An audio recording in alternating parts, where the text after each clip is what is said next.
All right, everybody. So as you guys probably can see back there, I'm taking the trailer for its first little drive here. And, I'm actually getting back. I'm heading back to my house now. I probably drove it about 20, about 20 miles. And overall, I think it's doing pretty good. I'll be honest with you guys, I've historically in my life not really towed a lot of trailers, so I don't really know exactly what to expect, but I think it's doing good. The only thing that I notice is that it's a little bit bouncy, and I don't know if some of you guys can advise out there if who've maybe pulled a little trailer like that, if that bounciness is normal. I'm kind of thinking it is. It's not dramatic, and it seems to increase after I hit a bump or something.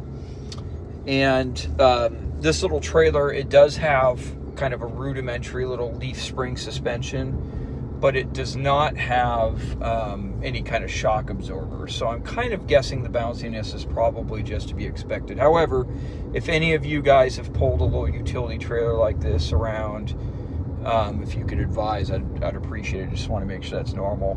But it's real quiet. My little Subaru, this trailer, I don't know the exact weight, but I know it's going to fall well below the rated tow capacity. But the little Subaru here pulled this thing around like a rag doll. I didn't even, other than the bounciness, I didn't really detect any kind of power issues.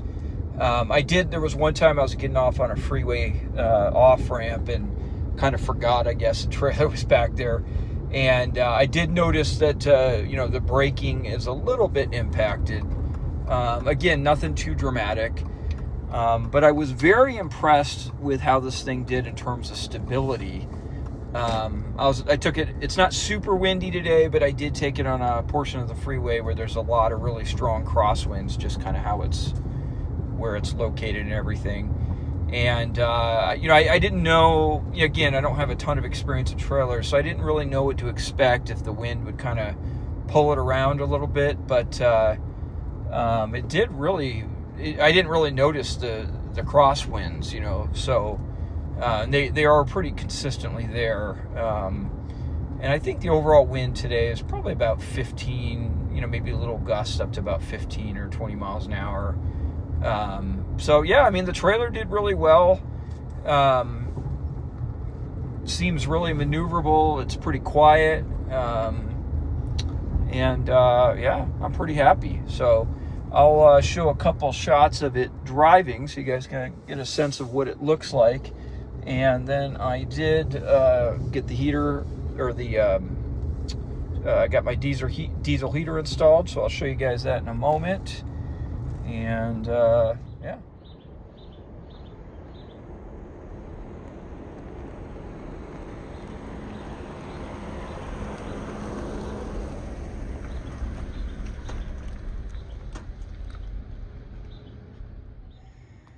All right, so for the past week I didn't get a lot more done on the inside. I'll show you what I did do, but what I mostly got installed was the diesel heater. So you guys have seen the Rotopax fuel tank. This one is yellow for diesel, which I have attached on the outside.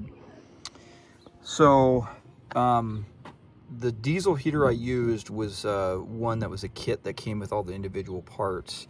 Now they did have a fuel tank for it, but I wanted to use something a little heavier duty, and I wanted to stow the fuel on the outside. The little fuel tank that came with it, I got more in the impression that was meant to be on the inside. So the nice thing is, where this one is mounted, I can actually fill it right up without removing it from the trailer. The kit came with like a little spout. Now there's a metal tube that goes all the way down to the bottom. I cut it to where it's just a little bit off the bottom there. And then I tapped in a hole here, threaded that in. It's got a little rubber O-ring there. I also added a vent. From what I could tell, these don't have any kind of a vent. So if I'm obviously using it, you gotta have a vent so it can, as you remove fuel, it replaces it with air. So I put a vent on there also. So if you're going to use it, all you'd have to do is just run out and just crack this vent. You wouldn't have to mess with this at all. Just leave that tightened down. The fuel line, it's not pinched or anything, but it comes through back up underneath here. Crawl down. Oh, my back. I've got my fuel filter there, and then I did an external mount for the fuel pump, so it's on its little rubber bracket. Upwards direction, used a heavier duty rubber fuel line, ran in there. The combustion chamber air inlet is attached back here, and the exhaust goes over there on the opposite end and plugs into there. And the power for the fuel pump actually comes through the bottom into here. Now you guys can see I added this is a reflective material I had to kind of reflect away the heat, and I added a little bit of an extra heat shield on this side immediately adjacent to the exhaust. Let's jump inside. I'll show you what I got up in here. And then on the inside, the diesel heater fit like it was meant to be here. Very simple install right here.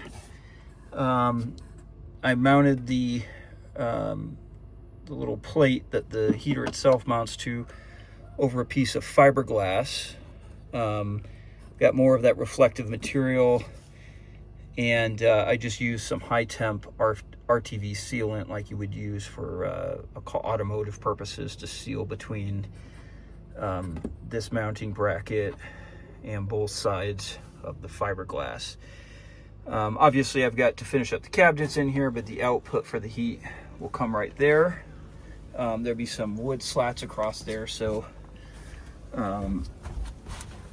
the little plastic deal here will insert over it. This will all be covered up. It'll look nice and tidy. Now, one thing I did do, I put the whole diesel heater electrical stuff on a switch. So I'm gonna have the monitor here. Sorry, I just had it kind of sitting in here. When I get the slats across here, which I talked about last week, sorry, let me wide angle this there. The controls will sit roughly up here. The switch will sit down here. I'm not too worried about. But what I wanted is I didn't want there to always be a residual power going to this. Frankly, I'll probably rarely use a diesel heater, so I'll just keep it off. And if I need to turn it on, I just hit the switch. Diesel heater pops on.